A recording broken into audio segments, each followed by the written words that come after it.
$40. That is what you handed the kid at the garden center for a bag of miracle lawn food, and 4 weeks later your grass looks worse than the day you spread it. You are standing on your back step on a Saturday morning, coffee in hand, the dew still on everything, and you look out at what should be a thick green carpet. Instead, you see it thin patches, yellow streaks. That tired, washed out, straw-colored mess that makes the whole yard look neglected even though you have poured time and money into it. And here's the thing, nobody in that big box aisle will tell you. The floor associate who pointed you to that pretty bag does not know your soil, does not know your grass type, and does not get paid to fix your lawn. He gets paid to move product. That bag was never built for your yard, it was built for the shelf. And you feel it every single year, don't you? Spring rolls around, you get hopeful, you spend the money, you do the work, and by midsummer, you are right back to the same brown, embarrassing patches you swore you would fix last time. It is the lawn that makes you slow down a little when you pull into the driveway, hoping the neighbors are not looking. Most people respond to this the exact same wrong way. They dump more fertilizer on it. They water it every single evening. They mow it short to clean it up. And nothing changes. The patches stay, the color stays dull, the whole thing just keeps coughing along, and you keep wondering what you are doing wrong. So here is what I am going to do for you in the next few minutes. I am going to show you how to take an ugly, tired lawn and turn it around in 4 days, and I am going to split this into two completely different problems because your lawn is ugly for two separate reasons and they need two separate fixes. The first is the color and thinness you can see right now. The second is the hidden thing underneath that keeps undoing all your work. And then, at the very end, I am going to give you the one approach that this entire video was built around, the thing that stops both problems from ever coming back. I am not going to name it yet. You will know it when we get there. But let me ask you one thing first and really sit with it. You think your lawn is hungry? What if your lawn is not hungry at all? And feeding it more is exactly what is keeping it ugly. Part one is the problem. You actually see the thin, yellow, patchy color that makes the lawn look sick. And we start here because this is the part that embarrasses you every time you look out the window. Here is what you instinctively do. You see pale grass, you decide it needs feeding, and you go heavy on a quick-release nitrogen fertilizer because the bag promises green in 3 days. And I get it. It feels productive. You are doing something. For about a week, it even works. The grass flushes a deep green, and you feel like a genius. But here is what is actually happening beneath your feet. That quick-release nitrogen forces the grass to grow blade tissue faster than the roots can support it. The plant burns through its sugar reserves, pushing out top growth. The roots actually shrink, and within 3 to 4 weeks, the lawn crashes harder than before, hungrier, weaker, and more dependent. You did not feed your lawn. You put it on a sugar high and then a crash. Most people think pale grass means it needs more food, but actually, pale grass usually means the food is already there and the plant cannot reach it. So let me give you the correct way, simplest first. Start with a soil test, because you cannot fix what you cannot measure. A basic soil test kit costs about $15, and it tells you the one number that controls everything, your soil pH. Here is why that single number matters so much. Grass takes up nutrients best when the soil sits between 6.0 and 7.0 on the pH scale. If your soil drifts down to 5.5, which is incredibly common in older lawns that have been fed acidic fertilizers for years, the iron and nitrogen are physically locked in the soil. The food is right there. The roots just cannot absorb it. That is why your grass looks starved, even though you keep feeding it. The fix is simple and cheap. If your pH is low, spread garden lime at about 40 pounds per 1,000 square feet, and within 2 to 3 weeks, the lawn starts pulling in nutrients it has been sitting on the whole time. Next step up, instead of that quick-release nitrogen, switch to a slow-release or controlled-release fertilizer with a number like 1648 on the bag, and look for one that lists iron. Here is the mechanism. Slow-release nitrogen feeds the grass a steady trickle over 6 to 8 weeks instead of one violent dump, so the roots keep pace with the blades and the plant gets stronger instead of weaker. And the iron, this is the trick the pros use before a big event. Iron greens the grass up deeply within 2 to 3 days without forcing any growth at all. So you get the color you wanted fast, but this time the green is real and it lasts. A bag covers about 5,000 square feet and runs you around $25. That is cheaper than the panic bag you have been buying, and it actually works with the plant instead of against it. And the most advanced move for that thin, patchy look, overseed into the weak areas, most thin lawns are not just hungry, they are simply short of plants. Take a quality grass seed matched to your region, cool season fescue or ryegrass blends in the north, warm season types in the south, and spread it at about 5 to 8 pounds per 1,000 square feet, right over the thin spots after you have loosened the surface with a rake. New plants fill the gaps, and within 10 to 14 days, you have fresh grass crowding out the bare soil. Because here is what you stand to lose if you keep skipping this. Every bare patch you ignore is an open invitation. Weeds do not need much. A few weeks of bare dirt and crabgrass moves in, and then you are not fixing a thin lawn anymore. You are fighting a weed war that costs you a whole season and twice the money. One simple prevention tip that covers all of this. Never mow more than 1/3 of the blade height at a time, because scalping the grass shocks the roots and undoes everything you just did. And look, if this is exactly the kind of thing nobody tells you in the garden aisle, do me one favor and subscribe, because this is what every single video on this channel does. It gives you the mechanism, not just the marketing.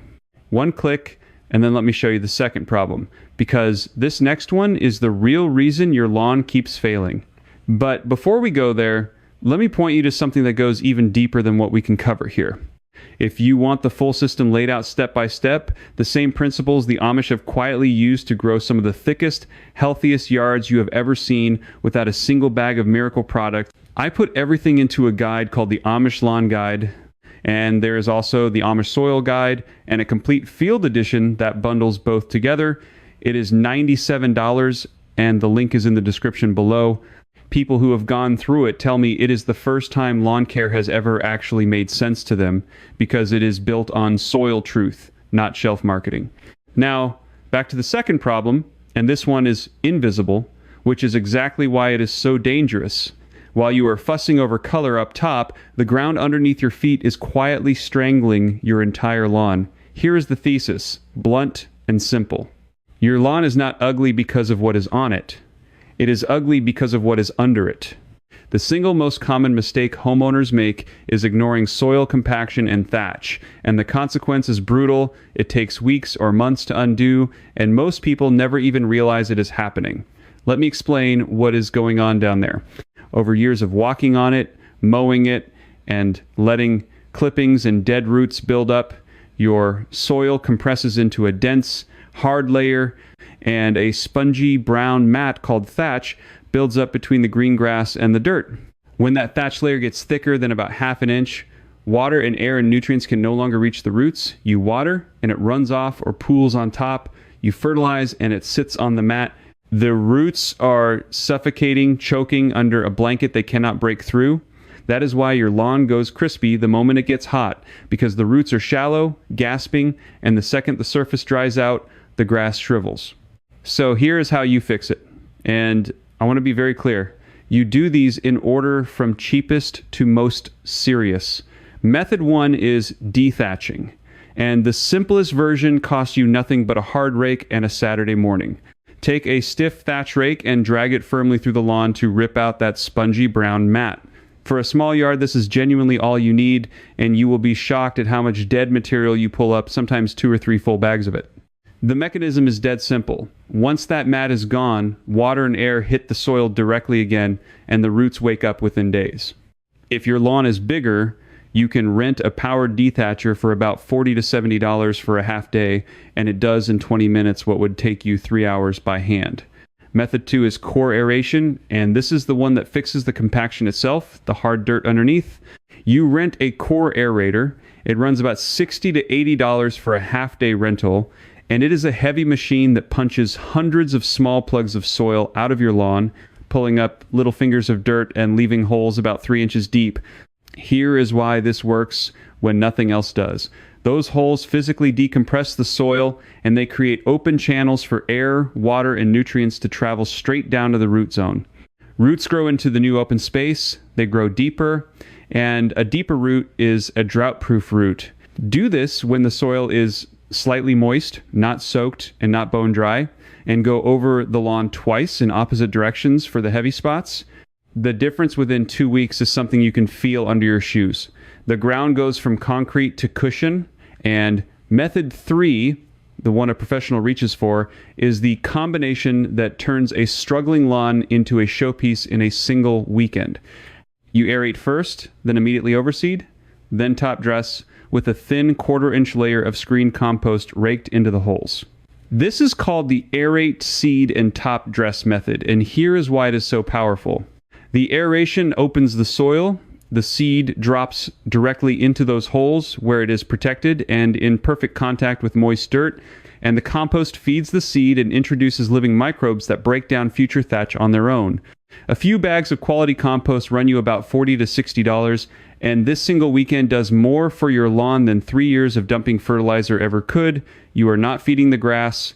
You are rebuilding the ground the grass lives in. That is the whole game. Part 3, prevention.